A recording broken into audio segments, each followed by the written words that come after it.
Hello फ्लोनोस, this is Nikita. और 1930s में हमारी इंडियन फिल्म इंडस्ट्री शुरू हुई थी, लेकिन अब आप मुझे बताओ कि तब से लेकर अब तक हमारी कितनी मूवीज ने ऑस्कर जीता है? वेल, एक भी नहीं। चलो अब मुझे ये बताओ कि तब से लेकर अब तक कितनी मूवीज नॉमिनेट हुई है? सिर्फ 3। सो अब आपको क्या लगता है इसके पीछे क्या रीजंस है कि हमारी इंडियन फिल्म्स ऑस्कर तक पहुंच ही नहीं पा रही है? In fact let me tell you कि इस पूरे सिचुएशन को और ज्यादा वर्स्ट कर रहा है खुद बॉलीवुड ही। यस, बॉलीवुड का सबसे बड़ा हाथ है हमारे ऑस्कर नहीं जीतने के पीछे, लेकिन वो कैसे? Well, let's find out. So well, सबसे पहले ये जानते हैं कि आखिर एक मूवी के लिए ऑस्कर जीतना इंपॉर्टेंट ही क्यों होता है। सो वेल, इसके पीछे का रीजन ये है कि ऑस्कर जीतने से कई लोगों को बेनिफिट्स होते हैं। Beneficiary number 1, actors.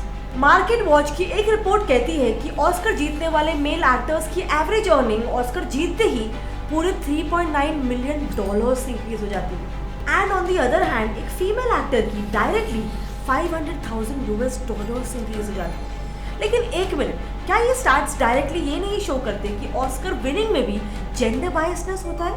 Well, exactly. और इसी चीज को प्रूफ भी किया है कोलगेट यूनिवर्सिटी के एक रिसर्चर ने। ना beneficiary number 2, the movie itself. Oscar जीतने के बाद मूवीज को वर्ल्ड वाइड रिकॉग्निशन मिलता है, प्लस उनकी रेवेन्यू 42% से इंक्रीज हो जाती है। अब ऐसे कुछ ऑस्कर विनिंग मूवीज के बेस्ट एग्जांपल्स है। सबसे पहले ग्रीन बुक, जिसका 2019 का पोस्ट विनिंग वीक कलेक्शन था $4.7 मिलियन। Number 2, spotlight. 2016 में पोस्ट विनिंग इसका कलेक्शन था $1.7 million. Number 3, the last emperor. 1987 में इसका पोस्ट विनिंग कलेक्शन था $18.9 मिलियन। और प्लेटून मूवी का पोस्ट विनिंग कलेक्शन था मैसिव $35.2 मिलियन। अब लेकिन यहाँ पर एक बात नोट करने वाली ये है कि इन मूवीज का रेवेन्यू तो बढ़ता है ऑस्कर जीतने के बाद, लेकिन एक रिसर्च ये भी कहता है कि इन मूवीज ने ऑस्कर के कैंपेन्स पर ही उतना इन्वेस्टमेंट पहले से ही किया होता है, which is on an average equals to $10 million. ना beneficiary number 3, nominees. Yes, Oscar के लिए नॉमिनेट हुए मूवीज को भी काफी ज्यादा फायदा होता है। मतलब सबसे पहले तो उन्हें $2.15 मिलियन की एक प्रीशियस गुडी बैग दी जाती है, विच इंक्लूड्स $80,000 का 12 डेज का यॉटिंग हॉलिडे, प्लस एक 24 कैरेट वेब पेन और बहुत सारे ऐसे expensive gifts. And mind you, this all included with world wide recognition as well. अब इन सारे रीजंस की वजह से ऐसा हो सकता है कि ऑस्कर एक वर्ल्ड वाइड डिजायर्ड अवार्ड है, जिसे लगभग वर्ल्ड के सभी टॉप फिल्म इंडस्ट्रीज ने ऑलरेडी जीता हुआ है। बट एशिया की लार्जेस्ट फिल्म इंडस्ट्री बॉलीवुड यानी इंडिया ने इसे अब तक नहीं जीता है। इनफैक्ट हम अब तक सिर्फ 3 ही बार नॉमिनेट हो पाए। सो इसके पीछे क्या रीजंस हो सकते हैं? वेल, ये जानने के लिए हमें ऑस्कर में पार्टिसिपेट करने के लिए क्या क्या क्राइटेरिया है वो जानना पड़ेगा। So well, first major criteria, film 40 minute से ज्यादा बड़ी होनी चाहिए, यूएस के बाहर बनी होनी चाहिए और मूवी में 50% से ज्यादा नॉन इंग्लिश डायलॉग्स होने चाहिए। सेकेंड, फिल्म एटलीस्ट 7 डेज तक अपने डोमेस्टिक थिएटर्स में चलनी चाहिए। एंड थर्ड, फिल्म अपनी थिएटर रिलीज से पहले किसी भी तरीके से रिलीज नहीं होनी चाहिए, यानी एग्जाम्पल के लिए लीक नहीं होना चाहिए। आई नो ये क्राइटेरिया काफी सिंपल है और इजी टू फॉलो भी लग रहे होंगे, और वो है भी, बट आज के तारीख में 53% global population social media platform पर ऑलरेडी मौजूद है, यानी बेसिकली आधे से ज्यादा पॉपुलेशन। और एग्जैक्टली इसीलिए ऑस्कर जूरी को मूवी की हर छोटी से बड़ी चीजों को देखना पड़ता है। इनफैक्ट मूवीज के अलावा भी उन्हें पोस्टर से लेकर सोशल मीडिया पे भी टीजर्स बना के मूवी को हाइप करना पड़ता है। अब ये सब सुन के आपको क्या लगता है, क्या आप ये कर सकते हो? एंड यस, आप सोशल मीडिया हैंडलर बन सकते हो। मतलब जब लोग सोशल मीडिया पे हैं तो ब्रांड्स भी तो सोशल मीडिया पे आएंगे ही। हेंस आप इन्फ्लुएंसर्स के अकाउंट्स को ब्रांड्स के साथ मिला के मैनेज एंड हैंडल कर सकते हो, वो भी सिर्फ घर बैठे बैठे। नेक्स्ट, आप एफिलिएट मार्केटिंग भी कर सकते हो। आज दुनिया में मौजूद 80% ब्रांड्स एफिलिएट मार्केटिंग करते हैं। मतलब बेसिकली आपको उन ब्रांड्स के प्रोडक्ट्स या सर्विस को बेचना है और उसके बदले आपको कमीशन दिया जाएगा, एंड ये भी घर बैठे बैठे ही। इसके अलावा और भी ऐसे बहुत से तरीके हैं जिसमें 0 इन्वेस्टमेंट के साथ 2.5 लाख रुपए पर मंथ की अर्निंग हो सकती है। And all this with 0 investment, जिसके बारे में the well known mister Rahul Bhatnagar, जिन्होंने 7 जोश टॉक्स एंड 3 TEDx टॉक्स किया है, वो खुद आपको बताने वाले हैं। इनके अब तक 40+ स्टूडेंट्स 1 करोड़ से भी ज्यादा पैसे कमा चुके हैं और 100+ स्टूडेंट्स 50 लाख रुपए से भी ज्यादा कमा चुके हैं। राहुल सोन एक फ्री वर्कशॉप रखने वाले हैं, जिसमें Rahul 9 ways to legally earn money online conduct करने वाले हैं। वर्कशॉप के लिए रजिस्टर करने के लिए लिंक डिस्क्रिप्शन में मैंने डाल दिया है। सो जैसे ही आप लिंक पर जाकर रजिस्टर करोगे, आपके पास वर्कशॉप की लिंक और फ्री ई बुक्स आपके मेल पर भेज दी जाएगी। इसके अलावा वर्कशॉप से पहले और भी रिमाइंडर्स दिए जाएंगे सो दैट आप सेशंस मिस ना कर दो। एंड इसीलिए I recommend you to register and become a part of this free workshop to learn how to earn money for your own growth. अब चलो बात करते हैं कुछ टेक्निकल क्राइटेरिया की जिसके बेसिस पे मूवी को जज किया जाता है ऑस्कर्स पे। अब इसके अलावा और भी कुछ टेक्निकल क्राइटेरिया है जो आपको स्क्रीन पे दिख रहा होगा। इन सबको कंसिडर करने के बाद ही एक फिल्म को ग्रीन सिग्नल मिलता है। सो अब आपको नहीं लगता कि अगर हम इन क्राइटेरिया को देखें तो हमारी इंडियन फिल्म इंडस्ट्री सारे क्राइटेरिया को आराम से फॉलो कर सकती है, तो अब इसके बाद भी क्यों हम नॉमिनेट नहीं होते हैं? सो वेल उसके पीछे 5 मेजर रीजंस है। Number 1 politics, number 2 complicated nomination process, number 3 masala movies plus Indian specific movies, number 4 budget constraint and number 5 plagiarism. So well let's begin with number 1 politics. India की official Oscar entry film federation of India FFI जो एक government body है वो send करती है, लेकिन इस government body के अंदर काम करने वाले लोग फिल्म इंडस्ट्री के एलीट मेंबर्स हैं, like producers, directors and actors. अब अगर इसे प्राइवेट प्लेयर्स ही रन कर रहे हैं तो obviously there are high chances कि ये लोग किसी के खिलाफ या किसी के लिए बायस हो सकते हैं। एंड इनफैक्ट शायद ऐसा पास्ट में हुआ भी है क्योंकि इनके खिलाफ लगे हुए एक्विजिशंस तो यही कहते हैं। जैसे कि एक्विजिशन नंबर 1 2007 की Oscar entry movie Eklavya. Now to tell you सबसे पहले कि इस मूवी की कास्ट में बॉलीवुड के टॉप स्टार्स थे। अब मैं नहीं कह रही कि ये कोई रीजन है, लेकिन इस मूवी के सिलेक्शन पर बाकी कंटेंडर मूवीज ने FFI जूरीज पर बायसनेस के एलिगेशंस लगाए थे। एक्विजिशन नंबर 2 2015 में FFI jury member film maker Rahul Rawail ने कमेटी से रिजाइन किया, ये कहते हुए कि कमेटी के chairman actor and film maker Amol Palekar Oscar के लिए वोट्स को मैनिपुलेट करने की कोशिश कर रहे हैं इन फेवर ऑफ मूवी मसान। अब इंडियन फिल्म्स के रिजेक्ट होने का पॉइंट नंबर 2 है कॉम्प्लिकेटेड नॉमिनेशन प्रोसेस। ऑस्कर में किसी भी मूवी के नॉमिनेशन प्रोसेस के लिए 3 स्टेजेस होते हैं, जिसमें से सबसे पहले वो हजारों फिल्म में से सिर्फ 15 फिल्म्स को सिलेक्ट करते हैं। अब इसमें हमारे प्रोड्यूसर्स इस पूरे प्रोसेस को बहुत ही लाइटली लेके सिर्फ मूवी को सेंड करके आंसर आने का, रिप्लाई आने का वेट करते हैं। And unfortunately this means nothing but our loss, क्योंकि ऑस्कर जूरी के पास हजारों मूवीज आती हैं एंड उनको पूरा देखना एक इम्पॉसिबल टास्क है। सो इसीलिए प्रोड्यूसर्स को अपनी मूवी का एक बस क्रिएट करना, यानी मूवी को इंटरनेशनली, नेशनली प्रमोट करना इज द ओनली सोल्यूशन। इसका बेस्ट एग्जांपल थी लगान मूवी, जिसमें उसके प्रोड्यूसर्स ने हेफ्टी अमाउंट ऑफ पैसे को स्पेंड किया था, which resulted in the movies nomination. अब इंडियन फिल्म के सिलेक्ट ना होने का रीजन नंबर 3 है masala movies plus Indian specific movies. Indian movies में आइटम सॉन्ग, हीरो हीरोइन की लव स्टोरी और हीरो और विलन की फाइट ना हो तो हमें मजा ही नहीं आता है। बट यही मेजर रीजन है हमारी मूवीज का ऑस्कर में नहीं सिलेक्ट होने का। प्लस कई बार हमारी इंडियन मूवीज सिर्फ इंडिया के पर्सपेक्टिव से ही बनाई जाती है, जो मे बी ऑस्कर्स की जूरी को समझ ही नहीं आती। अब ये बात शाहिद कपूर ने भी कही थी। उन्होंने कहा था इंडियन मूवीज ग्लोबल ऑडियंस के लिए नहीं बनाई जाती एंड इसी वजह से हमारा फोकस ऑस्कर होता ही नहीं है ना। इंडियन फिल्म के सिलेक्ट ना होने का पॉइंट नंबर 4 है बजट कंस्ट्रेंट।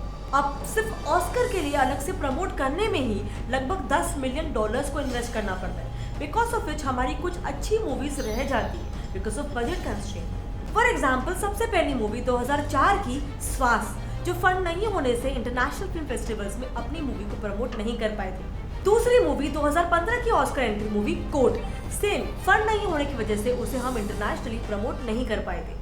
इनफैक्ट इस मूवी के प्रोड्यूसर्स ने तो ये तक कहा था कि हम इतने डेट में नहीं रह सकते कि ऑस्कर मिले या ना मिले, पर हम रास्ते पर जरूर आ जाएंगे ना। इंडियन फिल्म्स का सिलेक्ट नहीं होने के पीछे का रीजन नंबर 5 है प्लेजरिज्म। इंडिया के 57 में से 21 ऑस्कर एंट्री मूवी प्लेजरिज्म होने की वजह से रिजेक्ट हुए थे। For example movie number 1 barfi, which was a copy of the adventurer and the notebook movie, and movie number 2 गली boy, which was a copy of 8 mile movie. मतलब जब हमें पता चल चुका है, जब चीज़ें इतनी ज़्यादा क्लियर हो चुकी है, इसके बाद भी क्यों हमारी मूवीज़ आगे नॉमिनेशन के लिए नहीं भेजी जा रही और साइकिल जैसे चल रहा है वैसे बस चलने दिया जा रहा है। सो वेल इसके पीछे भी कुछ रीजंस हैं। सबसे पहले these movies are of giant production houses. 2012 की ऑस्कर एंट्री मूवी बर्फी, 2019 की गली बॉयज, 2007 की एकलव्य। वेल ये सारी मूवीज कितनी अच्छी या बुरी थी ये बात आपको मुझे बतानी ज़रूरी नहीं है, लेकिन जो बात इम्पोर्टेंट है फिलहाल वो ये है कि इन मूवीज़ के प्रोडक्शन हाउसेस बॉलीवुड के बहुत ही बड़े प्रोडक्शन हाउसेस हैं। फॉर एग्जाम्पल बर्फी मूवी को प्रोड्यूस किया है UTV motion pictures plus Disney India production houses ने, जिसने माइंड यू आज तक 82 फिल्म्स बनाकर 3,900 करोड़ कमाए। वहीं गली बॉय को एक्सेल एंटरटेनमेंट हाउस ने प्रोड्यूस किया है, जिसने आज तक 22 मूवीज बनाई है with a total collection of 1102 crore rupees. And अगर एक लवर की बात करें तो वो famous film maker Vidhu Vinod Chopra ने बनाई है। एंड इसकी स्टार कास्ट के बारे में तो हम बात कर ही चुके हैं ना। Reason number 2, hero centric movie. India में मूवी स्टोरी नहीं बल्कि स्टार्स के नाम पे चलती है। अब इसका डिसएडवांटेज अच्छी स्टोरी वाली मूवीज को भुगतना पड़ता है एंड इसी रीजन से इनके पास अच्छे स्टार्स नहीं होते।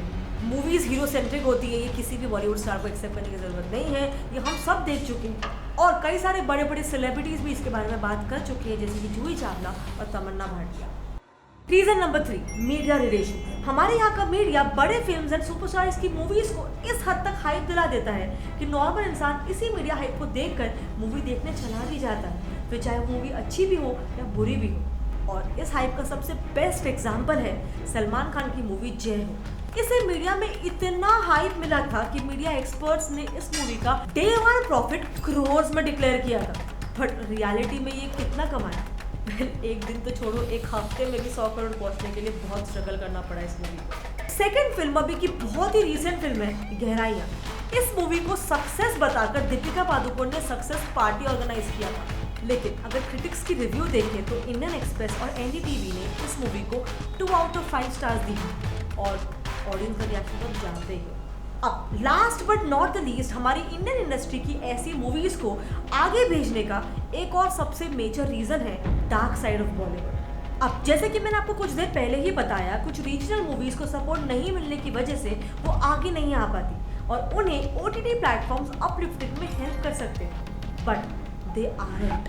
कोरोना पैंडेमिक के टाइम में ओटीटी प्लेटफॉर्म्स जैसे कि Amazon प्राइम, नेटफ्लिक्स ने फिल्म थिएटर्स एंड मल्टीप्लेक्सेस को रिप्लेस कर दिया था, बट इन्हीं प्लेटफॉर्म्स ने बड़े स्टार्स की फिल्म्स को रिलीज करने के चक्कर में रीजनल फिल्म्स जैसे कि कुछ south Indian films the great Indian kitchen और आनी मानी को साइडलाइन करके उन मूवीज को रिलीज करने से मना कर दिया था। And now as we all know the great Indian kitchen एक सुपर हिट था। इनफैक्ट ये ओटीटी प्लेटफॉर्म्स न्यू कमर्स यानी कि न्यू फिल्म मेकर्स की फिल्म्स को 10,000 से 15,000 में खरीदते हैं, लेकिन वहीं पे बड़े फिल्म मेकर्स की मूवी को प्रॉफिट शेयरिंग में पार्टनर बनाते हैं। Now this was the part 1 of dark side of Bollywood. Part 2 है डीएनए के एक आर्टिकल में ये क्लियरली लिखा हुआ था कि बॉलीवुड में धनुष से लेकर नवाजुद्दीन सिद्दीकी तक बहुत सारे एक्टर्स रेसिज्म का शिकार हुए थे। अब अगर इतने बड़े एक्टर्स ने भी रेसिज्म फेस किया है तो एक न्यू कमर जो एक स्टार किड भी नहीं है, वो लोगों ने कितना रेसिज्म फेस किया होगा, विच मीन्स ऑब्वियसली हम रेसिज्म के चक्कर में अच्छे टैलेंट को खो रहे हैं। सो वेल चलो, अब जब हमें हमारे ऑस्कर नहीं जीतने के पीछे के इतने सारे रीजंस पता है, क्या हमारी इंडियन गवर्नमेंट इस पर कुछ भी कर रही है? Well let's see some possible solutions that the government can take. Solution number 1, government's role in FFI. जैसे मैंने आपको बताया, ऑस्कर में इंडिया का official selection film federation of India भेजता है। अब बेशक ये गवर्नमेंट बॉडी है, लेकिन इस बॉडी के ऑफिस बेयरर्स इंडस्ट्री के प्लेयर्स ही हैं। कंट्रोल इन प्लेयर्स के हाथ में रहने से नतीजा आपके सामने है और इसीलिए अगर गवर्नमेंट इस ऑर्गेनाइजेशन के कंट्रोल को अपने हाथ में ले ले, इसके ऑफिस में गवर्नमेंट ऑफिसर्स को इंस्टॉल कर ले, देन मे बी हमारे कुछ चांसेस हो सकते हैं। Solution number 2, government funding. जैसे मैंने आपको बताया था कि ऑस्कर के लिए मूवीज को मार्केट करने में ही $10 मिलियन का इन्वेस्टमेंट करना पड़ता है, बट अब एक रीजनल मूवी इतना बड़ा इन्वेस्टमेंट कैसे कर पाएगी? और एग्जैक्टली यहीं पे आता है इसका सोल्यूशन, जो ये हो सकता है कि गवर्नमेंट इन मूवीज को फंड करने में हेल्प करे। अब चलो, ये तो हुई गवर्नमेंट की साइड की चीज, हम कैसे इसे हेल्प कर सकते हैं? बिकॉज आई वुड से सिर्फ गवर्नमेंट के सपोर्ट से ही नहीं, हमारे सपोर्ट से भी इंडियन मूवीज को ऑस्कर मिल सकता है, क्योंकि हम ऑडियंस ही है जो मूवी को चलाते हैं और मूवी का हिट या फिर फ्लॉप होना डिसाइड करते हैं। और इसीलिए हमें यहाँ पर वेल अवेयर होना होगा, थोड़ा ज़्यादा कॉन्शियस होना होगा कि हम मूवी थिएटर्स में देखने जा क्यों रहे हैं। क्या उसके स्टार कास्ट के लिए, क्या उसके हीरो हीरोइन के लिए, क्या उसके प्रोडक्शन हाउस के लिए, या उस मूवी के लिए, उस मूवी की स्टोरी के लिए? अब एक कश्मीर फाइल्स जैसी मूवी देख लो, कोई भी फैंसी एक्टर नहीं है, लेकिन फिर भी मूवी सुपर हिट है, क्योंकि मेरे हिसाब से अब हम इंडियंस जानने लग गए हैं, हम एक मूवी को उस मूवी के एसेंस के लिए, उसकी स्टोरी के लिए देखने जाते हैं, ना कि एक्टर्स के लिए। सो बस यहीं पे हमें हमारी आंखें खुली रखनी है, तो हल्का सा ज़्यादा कॉन्शियस होकर बेटर डिसीजंस लेना। एटलीस्ट मेरा तो ये मानना है, आपका क्या मानना है? क्या आप मेरी बात से एग्री करते हो या नहीं? इसके अलावा ऑस्कर्स में हमारी मूवीज क्यों नहीं आती, इसके क्या क्या रीजंस है? अगर मेरे स्टेटेड रीजंस के अलावा आपके आपके पास कोई और रीजन है तो प्लीज उसे कमेंट सेक्शन में डालिए। Trust me, we would love to know. और अगर आपको आज का ये वीडियो एजुकेटिव लगा, सोशल अवेयरनेस बेस्ड लगा, तो इस वीडियो को जितना हो सके अपने फ्रेंड्स और फैमिली में शेयर करें ताकि वो लोग भी सही मूवी का डिसीजन ले सकें, सही मूवी देखने जा सकें। इसके अलावा ऐसे ही और एजुकेटिव वीडियोस को देखते रहने के लिए मेरे चैनल गेट सेफ को सब्सक्राइब कर दो विद बेल आइकन ऑन, वरना आप फ्रॉड के नेक्स्ट वीडियो के नोटिफिकेशन को मिस कर दोगे। और हाँ फ्रेंड्स, जाने से पहले डिस्क्रिप्शन में दिए गए बिल्कुल free how to legally earn money online वाले वर्कशॉप के लिंक में जाकर रजिस्टर करना बिल्कुल भी मत भूलना। मिलते हैं अगले वीडियो में, तब तक के लिए कीप लर्निंग, कीप ग्रोइंग। जय हिंद।